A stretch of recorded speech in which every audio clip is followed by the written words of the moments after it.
Hello friends, summer classes के online YouTube channel में आज एक बार फिर से आपका स्वागत है। तो हम क्वालिटेटिव प्रॉपर्टी को आगे बढ़ाते हैं, लेकिन हमने कई टॉपिक्स देख लिए क्वालिटेटिव प्रॉपर्टी के, लेकिन अभी तक हमने ये नहीं जाना कि क्वालिटेटिव प्रॉपर्टी की डेफिनेशन क्या होती है। एक्चुअली मैं आपको ये बताना भूल गया था और कोई बात नहीं, इससे फर्क भी नहीं पड़ता क्योंकि अभी तक हमने कोई क्वालिटेटिव प्रॉपर्टी इतनी अच्छी पढ़ी भी नहीं है। तो अब हम देखते हैं क्वालिटेटिव प्रॉपर्टी। क्वालिटेटिव प्रॉपर्टी की डेफिनेशन देखते हैं। क्वालिटेटिव प्रॉपर्टी क्या होती है?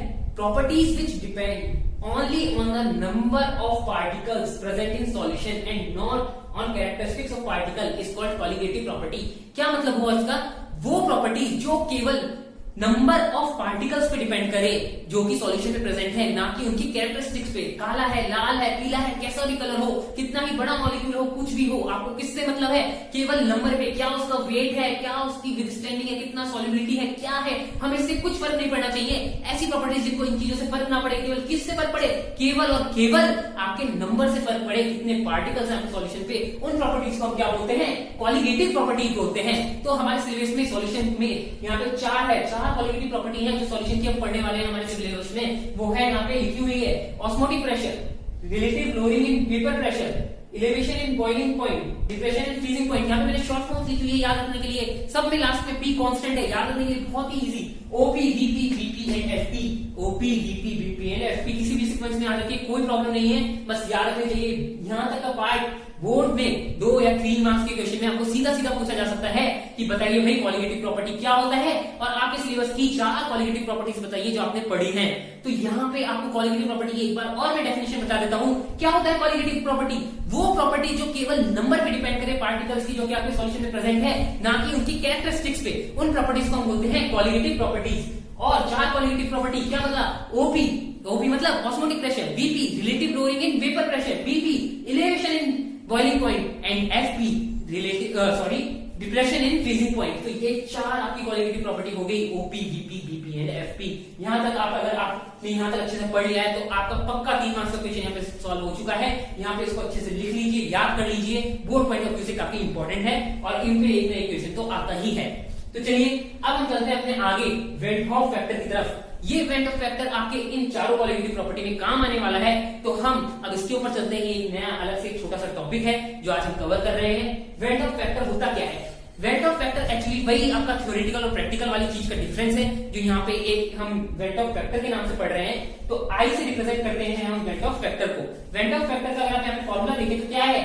Number of solute particle after all possible association and dissociation divide by number of solute particle before all possible association and dissociation. भाई कंफ्यूज मत होइए, सीधी सी बात है कि आपका HCl डाला पानी में, तो पानी में HCl जाके क्या हो जाएगा? H प्लस और Cl माइनस में अलग अलग हो जाएगा। 1 मोल HCl का आपका, अगर आप पार्टिकल्स की टर्म में बात करें, क्योंकि हमने क्या बोलते हैं कैरेक्टरिस्टिक्स पे बिल्कुल डिपेंड करता ही नहीं है।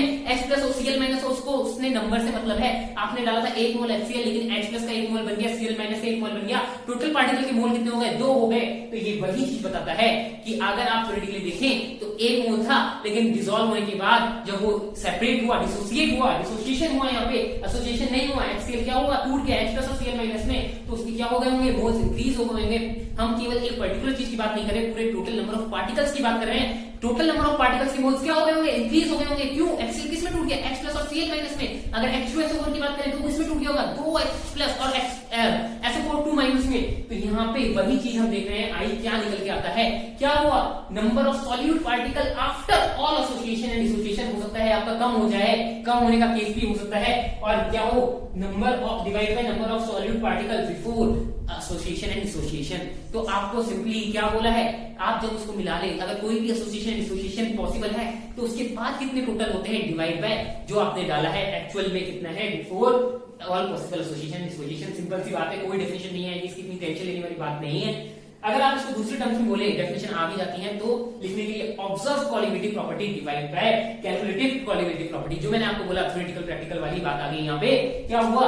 ऑब्जर्व जो आपने करी क्वालिटेटिव प्रॉपर्टी, क्योंकि क्वालिटेटिव प्रॉपर्टी किस पे डिपेंड कर रही है? नंबर ऑफ पार्टिकल्स पे, केवल उनकी कैरेक्टरिस्टिक्स पे डिपेंड नहीं कर रही है। तो आई क्या हुआ? Observe qualitative property divide by calculated qualitative property. तो ये हो गया आपका आई।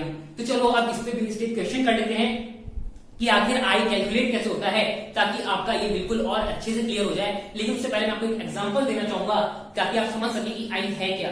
तो मान लीजिए हमारे पास AlCl3 है, AlCl3 एल्यूमिनियम क्लोराइड। तो ये क्या होगा? पानी में डलते ही ये क्या होगा?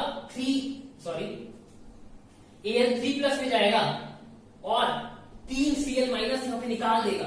तो ये आपका रिएक्शन होने वाली है। AlCl3 को जैसे ही पानी में डालेंगे तो आपने उसका 1 मोल डाला, मान लीजिए 100% रिएक्शन फॉरवर्ड जा रही है, तो क्या होगा, ये तो आपका बचेगा ही नहीं, इसका 1 मोल बना, इसका कितना बनेगा, स्टोइकोमेट्रिक कोएफिशिएंट वाला जो तरीका है हमारा, stoichiometric coefficient of desired upon stoichiometric coefficient of V1 into moles of V1, उससे आप निकाल के देखिए यहां पे कितना आएगा, 3 मोल। सीधा स्टोइकोमेट्रिक कोएफिशिएंट से देख सकते हैं आप 3 मोल्स आ गए।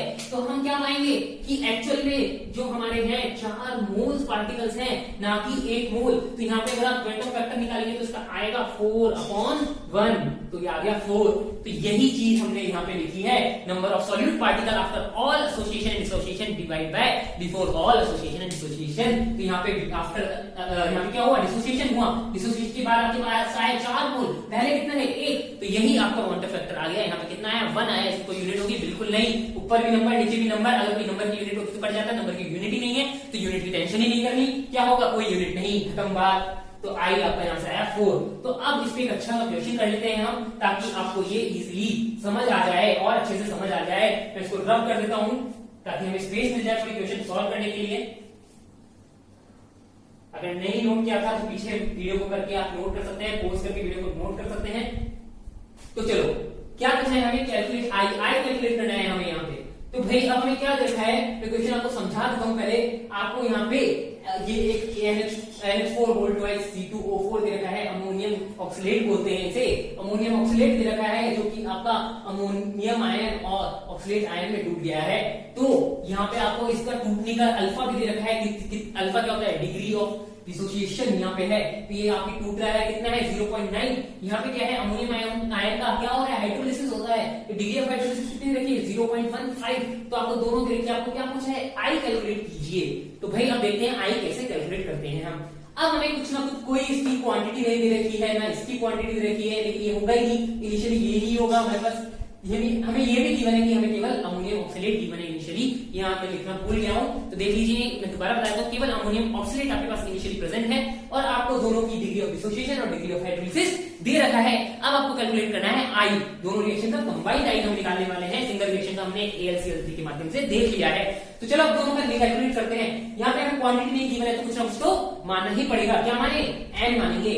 तो n कितना गया 1 माइनस अल्फा इनिशियली। चलो मैं अच्छे से लिख के बताता हूँ, इनिशियली क्या था, इनिशियली था ये n, ये क्या था 0, ये क्या था 0। अब 12th क्लास में आ गए, सेकंड 12th में आ गए तो आपको नॉर्मल केमिकल रिएक्शंस वगैरह के आपको याद होने चाहिए, केमिकल इक्विलिब्रियम वगैरह में आपने पढ़ा है। तो यहाँ पे क्या आ गया n 1 माइनस अल्फा। अगर हमने डिग्री ऑफ क्या माना है, डिग्री ऑफ डिसोसिएशन अल्फा मानी है तो 1 माइनस अल्फा इसकी क्वांटिटी बची होगी, क्योंकि इसमें से n अल्फा उधर चली गई होगी। तो इसकी क्वांटिटी क्या बनेगी, n अल्फा, स्टोइकोमेट्रिक कोएफिशिएंट 2 है तो 2 आ जाएगा। इसकी क्या बनेगी n अल्फा, स्टोइकोमेट्रिक कोएफिशिएंट 1 तो 1 ही रहेगा। तो भाई उसकी क्वांटिटी क्या आ गई 2n अल्फा। इसकी भी क्या क्वांटिटी होगी 2n अल्फा, क्योंकि इसी से तो ये आ रहा है, ये देखो भाई यहीं से आया है और कहीं से आने का तरीका नहीं है, क्योंकि हमारे पास केवल अमोनियम ऑक्सीलेट ही प्रेजेंट था इनिशियली। तो 2n अल्फा हमारे पास यहाँ था 2n अल्फा। अब हमने यहाँ पे बोल दिया 1 माइनस अल्फा 1, अल्फा 1 आ चुका है अब हमारे पास। पानी की हम कंसीडर नहीं करेंगे, सॉल्वेंट है, इसको आप नेग्लिजिबल कर दीजिए। यहाँ से क्या बनेगा 2n अल्फा इंटू अल्फा 1, ये क्या बना 2n अल्फा इंटू अल्फा 1। ये आपके पास यहाँ पे क्या बन चुका है, यहाँ पे आपने सबका एक मान लीजिए, अगर n आपकी कंसंट्रेशन है या फिर जो भी आपको मोलरिटी जो भी गिवन है, आपने n के टर्म्स में पूरे के पूरे को सॉल्व कर लिया है। क्योंकि इनिशियली ये भी 0 था लेकिन ये वहां से आ गया, सब कुछ हमने सॉल्व कर लिया है। n के टर्म्स में हर एक की क्वांटिटी हमें पता लग गई है। अब i निकालना है, i मैंने आपको निकालना बता चुका हूँ कि i क्या होता है, ऑब्जर्व डिवाइड बाय कैलकुलेटेड। तो भाई अब हम सॉल्व करते हैं आई को। तो अब हम सबसे पहले क्या करें, हमारे फाइनली कैलकुलेट कर लेते हैं, फाइनली कितनी है आफ्टर ऑल डिसोसिएशन। हम इसको लिखते हैं NF, क्यों, after all association and dissociation. तो after all association and dissociation ये क्या होगा n 1 माइनस अल्फा, किसका आया, इसका, इसकी कितनी क्वांटिटी है 2n अल्फा, सॉरी इसकी तो सेम ही होगी, जो यहाँ होगी वहां होगी, तो इसको रहने दीजिए, ये आएगा n अल्फा। इसको क्यों नहीं लिया, क्योंकि इसका कुछ पार्ट टूट चुका है। फाइनल कंसंट्रेशन कौन सी होगी, ये वाली, क्योंकि उसी का कुछ पार्ट टूट के इधर गया है, तो फाइनल वाली ये होगी।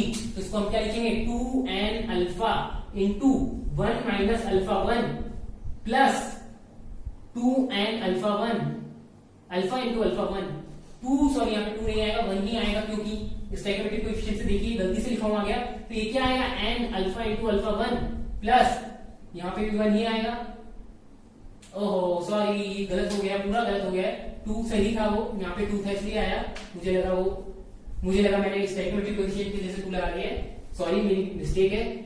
यहाँ पे ये बन गया है आपका 2n अल्फा। देखिए यहाँ पे 2n अल्फा कॉमन आ गया।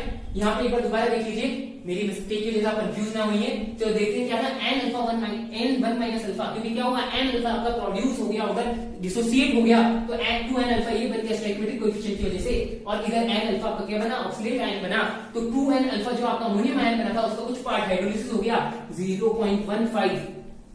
0.15 आपको डिग्री ऑफ हाइड्रोलिसिस दे रखा है, उसका कुछ पार्ट आपका यहाँ पे हाइड्रोलिसिस हो गया, तो 2n alpha into alpha 1, 2n alpha into alpha 1 यहाँ पे क्या बन गया आपके, इनकी कंसंट्रेशन या इनका जो भी आपको n माना है हमने वो बन गया होगा।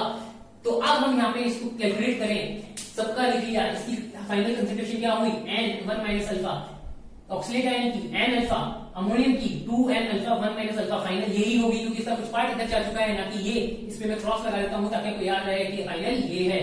और जब आपका हाइड्रोलिसिस हो गया तो इसकी क्या आई 2n अल्फा इंटू अल्फा 1, इसका क्या आया 2n अल्फा इंटू अल्फा 1। तो अब हम इसको फाइनली कैलकुलेट कर लेते हैं, ये हमारा NF बना है, कितना बना, n अल्फा ऐड कर देते हैं इसमें, क्या आएगा n अल्फा से n अल्फा कट जाएगा, प्लस 2n अल्फा कॉमन ले लिया मैंने, 1 प्लस अल्फा 1, कोई दिक्कत, 2n अल्फा कॉमन ले लिया, माइनस का 1 अल्फा प्लस का 1 अल्फा प्लस का 1 अल्फा तो प्लस का 1 अल्फा, ये आपका बन चुका है। तो अब हम क्या करेंगे, इनिशियल ni क्या था आपका, जब आप बिफोर ऑल एसोसिएशन डिसोसिएशन क्या था n, तो भाई हम इसका i निकाल सकते हैं, i क्या होगा nf upon ni, nf upon ni, n से n कट जाएगा, n कॉमन आएगा तो, और नीचे 1 बचेगा, क्या आएगा 1 plus 2 alpha into 1 plus alpha 1, ये आपका आ गया है। अब इसको अल्फा और अल्फा 1 की वैल्यू पता है, अल्फा 1 और अल्फा 2, ठीक है भाई, इसको अल्फा 1 अल्फा 2 कर दीजिए, कोई दिक्कत वाली बात नहीं है। तो ये क्या हुआ, अल्फा 1 और अल्फा 2 की वैल्यू पुट कर सकते हैं, हाँ भाई क्यों नहीं कर सकते, जल्दी से वैल्यू पुट करिए और आंसर पाइए, 1 प्लस 2 इंटू 0.9, 1 प्लस 0.15, तो ये आपका जब इसको कैलकुलेट करेंगे, मैथमेटिकल पार्ट है, इजीली आप इसको कैलकुलेट कर सकते हैं, तो ये आपका आंसर आ जाएगा आई का। इसको मैं कैलकुलेट करके 1 प्लस 1.8 1.15 ये आपका आ गया है, इसको कैलकुलेट करने पे आपका आंसर आएगा i इक्वल टू 3.07, तो ये आपका आंसर आने वाला है। होप आपको ये समझ आया हो, ये था हमारा i वेक्टर ऑफ फैक्टर, ये हम चारों के चारों कोलिगेटिव प्रॉपर्टी में यूज आने वाला है, इसलिए मैंने इसको यहाँ पे समझा दिया है। अगली कोलिगेटिव प्रॉपर्टी जो हमारी है, मतलब पहली कोलिगेटिव प्रॉपर्टी, अगली नहीं, पहली कोलिगेटिव प्रॉपर्टी जो हम पढ़ने वाले हैं ऑस्मोटिक प्रेशर, वो हम अगले लेक्चर में देखेंगे। अगर आपको ये वीडियो पसंद आया है तो प्लीज वीडियो को लाइक कीजिए, शेयर कीजिए और सब्सक्राइब कीजिए हमारे चैनल को। Thank you.